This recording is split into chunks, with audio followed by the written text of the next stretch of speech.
What's up and good morning sa inyo mga kampe. Today, nagpadala si Beavercraft ng axe. So ngayon i-unbox natin. Nabuksan ko na to, nag-take lang ako ng picture.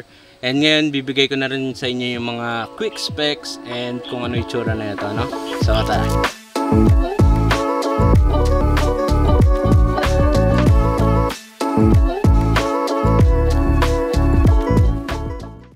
Unbox lang natin. So ayan, meron din siyang QR code. Ayan, pwede nyo i-scan and mapupunta na kayo sa website or customer support nila.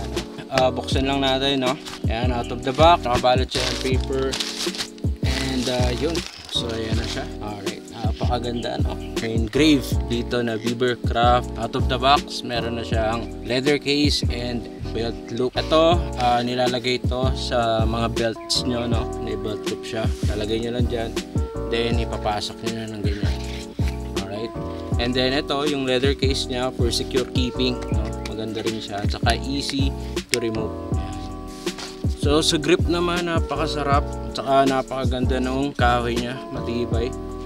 Then itong kahoy na to, ito yung mga ginagamit sa mga rifle, no? And then yan, meron na siyang lanyard hole, no? So kung gusto niyo lagyan ng lanyard, pwedeng pwede. And testing naman natin sa mga malalaking kahoy. So sakto may nakita tayong puno doon na bumagsak na.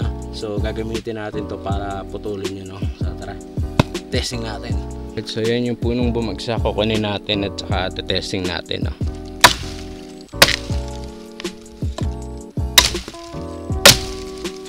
Alright, so ito yung naputol nating puno. Kung makikita nyo, ganda ng pagkakat niya kasi napakatalas niya.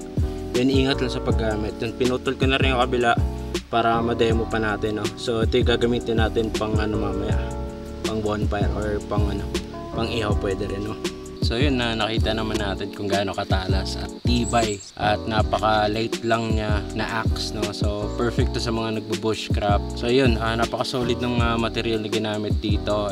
And yun, ang maganda dito is may belt loop at saka may leather cover. Lalagay ko sa description kung paano mag-avail netong Beavercraft AX1 axe. Basic na basic sa mga kahoy. Again, thank you so much Beavercraft sa pagpapadala netong AX1 axe. So yun, sana nag-enjoy kayo sa quick video natin sa pag-unbox at pagde-demo netong Beavercraft AX1 axe. So yun, hanggang sa muli. Camp out.